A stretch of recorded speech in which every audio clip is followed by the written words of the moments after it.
on accueille Olivier Marbeuf, auteur décolonial et producteur de films. Voilà, merci d'être là, Olivier. Merci à vous. Applaudissez-les, applaudissez. Bon, vous êtes vraiment courageux, hein. Là, ça fait déjà plaisir, on a gagné une bataille. Bon, bien le bonsoir à tous. Là, il faut répondre, hein. Merci. Ça, c'est important quand même. Alors moi, je suis venu vous parler de la France des bourgs. Parce que bon, voilà, hein. Des endroits où il y a des problèmes de transport, des endroits où il y a un taux de chômage qui est élevé, où il y a des problèmes d'éducation, de pollution, des problèmes sanitaires, des endroits où il n'y a pas tout le temps de l'eau, des endroits où l'offre xénophobe est relativement présente, des endroits où on sert entrée, plat, dessert raciste, comme partout en France, et pourtant qui votent à gauche. Alors je suis venu parler d'une France des bourgs qu'on oublie un peu, parce que tout à l'heure, Olivier Besancenot a dit oui, il faut vraiment que la lutte antiraciste soit aussi une lutte anticapitaliste. C'est clair et c'est très important, mais encore faut-il qu'on connaisse la même histoire. Alors moi, je suis venu parler d'un endroit en fait qu'on n'appelle pas très bien d'ici, mais nous qu'on appelle les pays. Je suis venu parler un peu du pays Guadeloupe, du pays Martinique, du pays Guyane, du pays Kanaki, du pays La Réunion.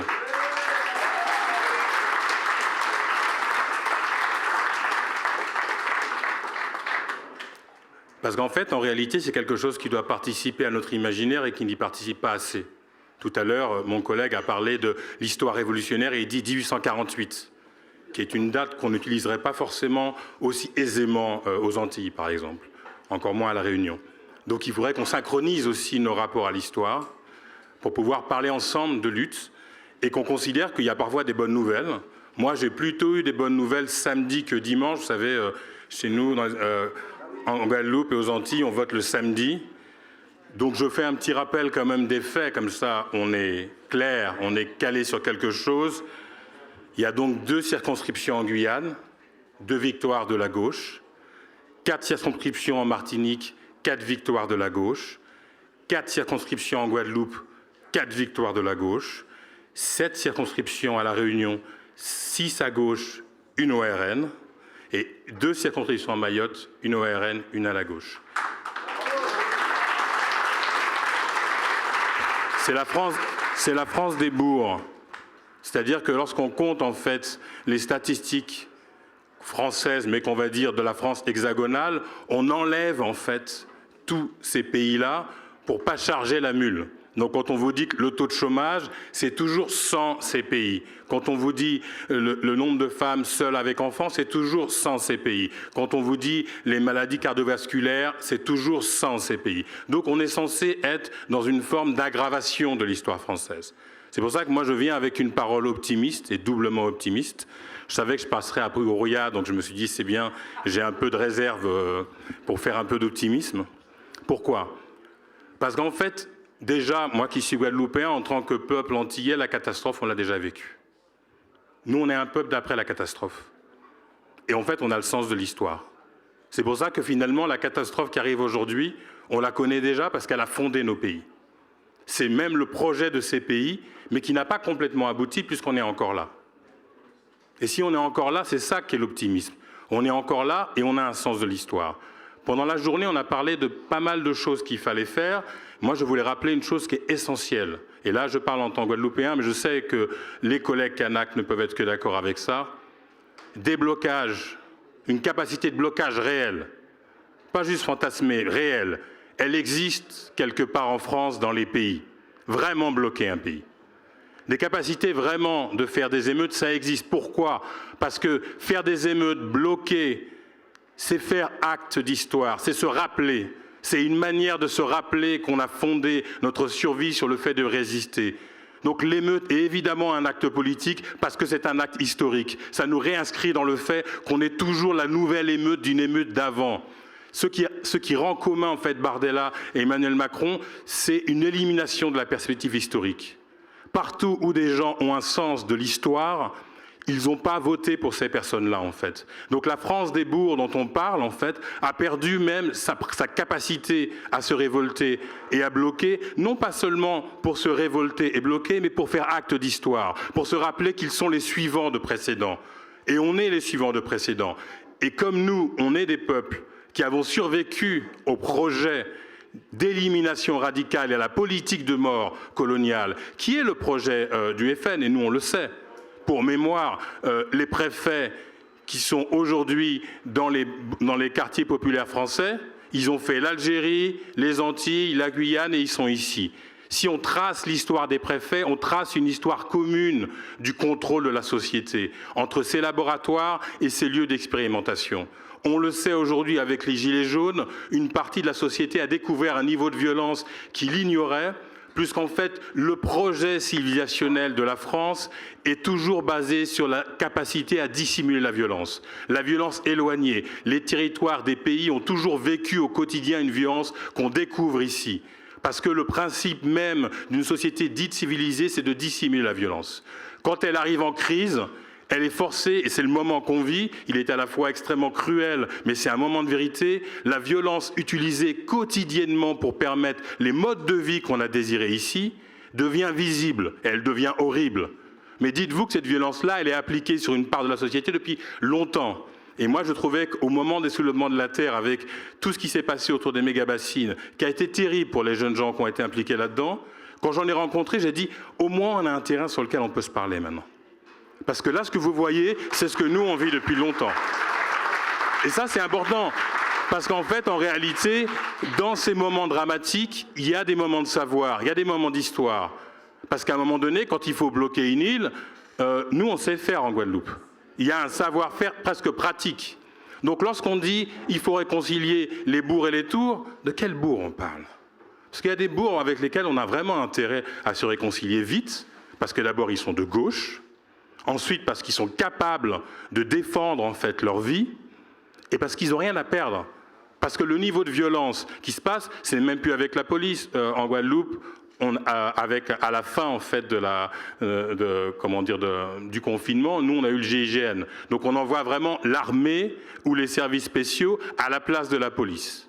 Donc ce qui est très important en fait à cet endroit-là, c'est que toute connaissance que vous allez être capable d'accumuler sur les luttes en cours dans tous ces territoires, dans tous ces pays, vont vous renseigner sur des projets à venir. C'est comme une espèce de voyage dans le temps. Ça renseigne et à la fois on voit les modes de résistance. On comprend comment les gens ont réussi à résister à cela. Et ce qui est très important, c'est qu'en fait, toute cette notion même de France des bourgs, qui serait une France de terroir, en fait, elle est complètement infirmée par des vrais territoires où les gens sont là depuis beaucoup de générations et ne deviennent pas des gens de droite. En fait, c'est une forme d'arrachement culturel, de déracinement culturel qui produit la possibilité d'une espèce de fable du RN qui n'a absolument aucune épaisseur historique. Toute personne qui est depuis longtemps sur un territoire sait que cette fable est une fable.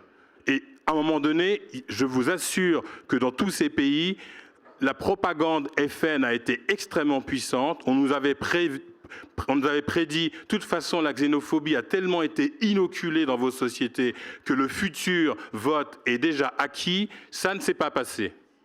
Et donc, il y a une capacité de résistance, une capacité de résilience, une capacité de mémoire qui passe par le fait que, et là c'est très important, quand ces territoires sont bloqués, la population est avec les gens qui bloquent.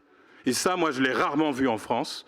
Mais par contre, on l'a vu en Guadeloupe, on l'a vu en Martinique, on l'a vu en Kanaki, on l'a vu en Guyane, on l'a vu à La Réunion, et la riposte est terrible. Parce que quand vous vivez sur des territoires qui sont enclavés et petits, lutter, ça veut dire que toute votre famille et tous ceux qui portent votre nom ont des problèmes sur des générations. Donc la prise de risque, elle est énorme. C'est pas moi qui ai vécu longtemps en région parisienne, là on peut se diluer, on peut un peu disparaître. C'est pas pareil, hein. Quand on lutte sur une île, on a des problèmes au quotidien avec son boulanger, on a des problèmes au quotidien avec son facteur, on a des problèmes tout le temps. Et tes enfants aussi, et tes cousins aussi.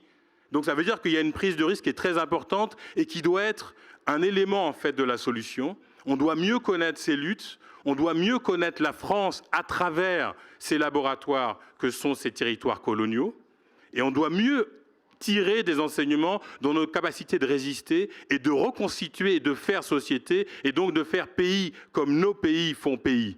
Et ça, on nous a vraiment prédit que c'était terminé, que ça allait exploser. Les représailles contre les gens qui luttent sont terribles, et sont vraiment terribles. Hein. Ça veut dire que des gens, leur vie est foutue. Vous voyez comme ce qui est arrivé aux Kanaks, ils sont déportés, mais dans le pays là-bas, ils vont avoir des problèmes en revenant, des problèmes pour travailler, des problèmes. On va leur faire... Donc il faut vraiment être derrière eux, pas juste pour qu'ils soient libérés, mais pour qu'on soit avec eux aussi au quotidien. Parce que ça, c'est des morceaux stratégiques extrêmement importants. C'est la base aussi de notre internationalisme.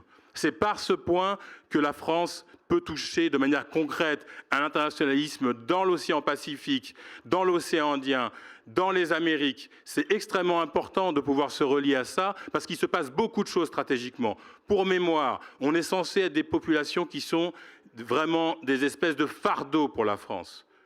En réalité, l'enjeu n'est pas la population, même si je vous dirais le projet pour ces populations, qui est assez intéressant pour nous. L'enjeu, en fait, c'est que ces territoires-là sont, pour deux territoires, des territoires d'extraction. Vous le savez, pour la Kanaki, pour le nickel, et pour la Guyane, pour l'or, le bois, etc. Mais quid des autres? Pourquoi on garde des îles de merde dans la Caraïbe, quoi, à part aller passer des vacances, quoi? C'est pas moins cher quand on est français, d'ailleurs. Du coup, tu pourrais aller n'importe où d'autre. On les garde parce qu'en fait, grâce à ces territoires-là, on est la deuxième puissance maritime du monde en zone d'exploitation exclusive. On ne peut pas laisser l'État français dire que c'est une charge. Ça rapporte 10 fois plus que ça coûte. C'est des zones stratégiques. Et ces zones stratégiques-là, on doit s'en occuper parce que ça va se jouer à ces endroits-là, nos rapports avec toute l'Asie, avec la Chine, avec la Russie, avec l'Inde, avec le continent africain. On ne peut pas passer à côté de ça parce que les luttes ici contre le fascisme passent dans nos capacités à créer des nouveaux modes d'alliance et ne pas reproduire une société basée sur des violences externalisées sous prétexte qu'on a des droits sociaux qui, historiquement, ont été construits sur l'externalisation de la violence. Ça, c'est extrêmement important. Donc la solution, elle doit aussi passer dans une solution globale pour redevenir une solution locale. Les paysanneries ont à se parler, parce qu'on a des choses à apprendre, parce que nous, on sait ce que c'est qu'avoir des pays où il n'y a plus d'eau. On sait ce que c'est d'avoir des pays où on a pollué le sol, et que les gens ils doivent se débrouiller là-dessus. On sait aussi ce que c'est que devoir lutter contre des monopoles. Parce que là, on se prend Bolloré en pleine face, on se dit c'est dur d'avoir des situations de monopole. Il faut savoir que sur nos territoires et dans nos pays, en fait, il y a un monopole de tout. Monopole de la distribution par la grande distribution, c'est-à-dire que si vous habitez à 1 heure de New York, vous payez des yaourts qui sont envoyés de Paris. Donc la question de la vie chère, vous voyez bien qu'elle se pose d'une manière très spécifique et à la fois très informante. Et donc voilà, je voulais vraiment en venir à cet endroit-là, qu'il y avait des convergences à créer dans une connaissance de l'histoire de notre pays et de ses stratégies pour ne pas développer des droits sociaux qui soient des droits d'extraction, qui soient des droits d'exploitation, qui soient des droits construits sur un éloignement de la violence produite sur d'autres. Et dès lors qu'on est dans cette question-là, on va pouvoir aussi discuter avec les gens qui sont ici et qui travaillent, qui passent des frontières dans des conditions dégueulasses pour devenir des esclaves ici, puisqu'en fait, c'est déjà l'histoire de la France au niveau départemental. C'est déjà cette histoire-là, en fait. C'est le même principe. Donc voilà, je voulais simplement ouvrir cet horizon-là, parce qu'il y a beaucoup de choses qui vont se passer, mais il faut vraiment être attentif avec ce qui s'est passé. Pour mémoire, on l'oublie, les Gilets jaunes ont commencé à La Réunion. Et donc, tout peut commencer là aussi. Merci à vous. Merci, merci Olivier. Merci Olivier.